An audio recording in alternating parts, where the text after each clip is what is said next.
Bismillah. Assalamualaikum warahmatullahi wabarakatuh. Waalaikumsalam warahmatullahi wabarakatuh. Tadi saya menyimak berdiri. Oh ya. Iya, masih ngadeg ya Mbak. Oke. Kan Terima malam kasih Jumat. Pak Dur ya. Tadi Bapak sempat memberikan beberapa narasi, di antaranya adalah yang membahas tentang makhluk halus tadi. Bisa jadi justru kita yang mengganggu mereka. Mungkin dengan membangun jalan, membangun rumah, dan lain sebagainya. Tapi ketika kita punya pemikiran seperti itu Bapak, misalkan katakanlah punya satu contoh, kita beli kebun, ya kan, kebun, dan kita nggak tahu itu ada makhluk halus atau enggak, dan rencana kita dalam waktu dekat mau bangun rumah katakanlah. Katakanlah kalau kita punya keyakinan yang Bapak tadi sampaikan, betapa sulitnya hidup kita Bapak, ketika membangun sesuatu, wah jojo ono jine, mau di kesurupan dan lain sebagainya, itu kan sangat susah sekali Bapak. Nah dari yang demikian ini muncul pertanyaan kedua, ada yang mengatakan juga ahli ibadah pun bisa loh diganggu jin, bahkan disantet itu bisa Bapak. Lantas bagaimana Pak? Kita ini kan juga orangnya ibadah terus, berharap aman-aman saja dari gangguan jin dan lain sebagainya pokoknya Bapak. Nah dari situ gimana Bapak? Karena tadi Bapak kan juga mengatakan ini kita terbuka untuk diskusi. Wah. Demikian Bapak. Wassalamualaikum warahmatullahi wabarakatuh. Kemudian zaman sejarah Rasul nggih. Dulu kan juga ada ahli sihir kan. Berarti wah ini nak tanah Jawa rame seru Kang. Nggih. Sampun Bapak. Nggih, siap Bapak. Nggih. Oh enggak Bapak. Nggih Bapak. Halus banget suaranya. Wis pacar Mas. Wis pacar. Saking pundi Mas? Kendal. Oh, Kendal. udah punya istri. Kendal. Oh, sampun Bapak. Iya. Oke. Aku mau ngitung bapaknya ping selikur.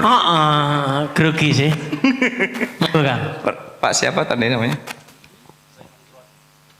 Oh, mahasiswanya. Oh, mahasiswa Pak saya. Aziz. Oh, Bapak mahasiswa Bapak. Namanya siapa Mas? Ya. Admi. Oh, ya, saya wajah pernah lihat di kelas ini. Adik kelas saya di UIN dulu Kang. Aduh. Adik Bukan anu ya, bukan yang saatnya presentasi nggak bawa makalah, bukan ya? Bukan ya. Ya, Mas Admi. Pertama ndak susah kok. Ya, jadi jangan mempersulit diri. Kan saya tadi sampaikan. Misalnya ya, Mas Admi ya, ada tanah kosong nih, kita mau pakai, udah pakai aja. Ya kan? Makanya kenapa di dalam hadis arba'in yang pertama itu al-umuru bimaqasidiyah, niat sing apik. Aku pengen bangun omah, ya Allah, moga-moga dengan rumah ini kehidupanku dengan istri menjadi lebih bahagia. Kata Mbah Ali Maksum, nek gawe omah niatono loro. Ya Mas Admi, niatono loro. Pertama, niatono mulyakno tamu. Gusti, niki wonten tanah kosong, saya mau bangun rumah sehingga nanti bapak ibu mertua datang, saudara-saudara datang, saya bisa nyugui, bisa ngasih palenggahan yang baik. Niat pertama. Yang kedua, kalau punya rumah, niatnya yang kedua adalah menjadi masjid kedua. Kan begitu. Maka Mas Admi, tidak perlu kemudian Anda kemudian mengkonstruksi perkara itu jadi ribet. Wah, iki ojo-ojo, iki ojo. Wah, ya ini sampai dikit-dikit ojo-ojo, jangan. Nah, ini ngalamat was-wasi gede. Mulhime kalah, was-wasi tambah lemu ginu-ginu. Nah gitu lah. Ya, LG lemu ginu-ginu. Jadi nek setan iki tambah lemu ginu-ginu, akhirnya kemudian modal musbah. Maka Mas Admi, simpel karena apa? Persoalan ada jin, ndak ada jin, ganggu, ndak ganggu. Tetapi kan syariat atau kewajiban kita untuk senantiasa berdoa dan menata niat yang baik itu kan selalu ditanamkan. Kan begitu ya. Jadi menurut saya begini, kalau ada tanah kosong mau udah, bismillah Gusti, saya mau ibadah dengan istri saya di rumah ini, ya kan? Ternyata di perjalanan kemudian, kok aneh ini, Lek, hati-hati Lek, gini-gini dan sebagainya. Ah masa sih kalau kemudian frekuensi hubungan kita dengan Allah itu baik, rasa-rasanya kok makhluk-makhluk yang ganggu kita pun akan dijinakkan oleh Allah. Termasuk tadi pertanyaan yang kedua, gimana ke orang ahli ibadah masa ini nih?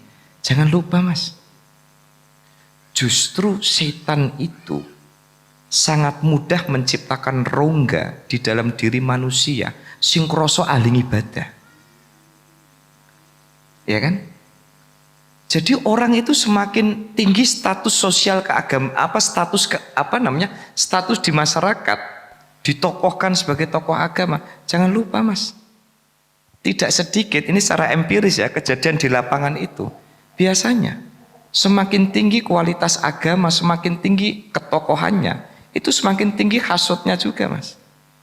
Maka kalau kemudian sesama sopir bis malam kemudian selip-selipan, ojo kaget. Karena apa? Justru semakin kita merasa ahli ibadah, Gusti saya ini sudah tadarus rutin, Gusti berbagai rotib sudah saya baca, Gusti mana ke apa wae tak tawaca. Masa saya digoda sama bongso-bongso halus? Lah mulai disitulah sesungguhnya rongga itu tercipta. Kan begitu Mas.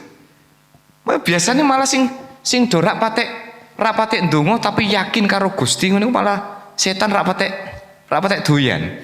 Tetapi sisi keakuan sebagai ahli ibadah, ahli ndonga, ahli tadarus, ahli ini, itu justru menciptakan rongga-rongga mulai dari kecil hingga rongga itu membesar, dan disitulah sebenarnya setan itu lebih senang kepada orang yang ahli ibadah tetapi tingkat keakuannya tinggi. Nah, malaikat Azazil kan gara-gara itu Mas.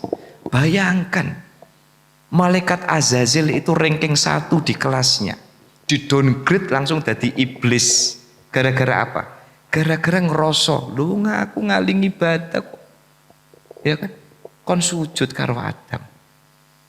Gitu ya Mas ya. Nah, maka pesan saya Mas Edmi, sudah membangun relasi harmoni itu pokoknya selalu positif. Apapun dimulai dengan doa, dengan niat yang baik, ya saya kira ya semesta akan berbuat adil kepada kita. Ya Mas Edmi ya. Ya. Oke.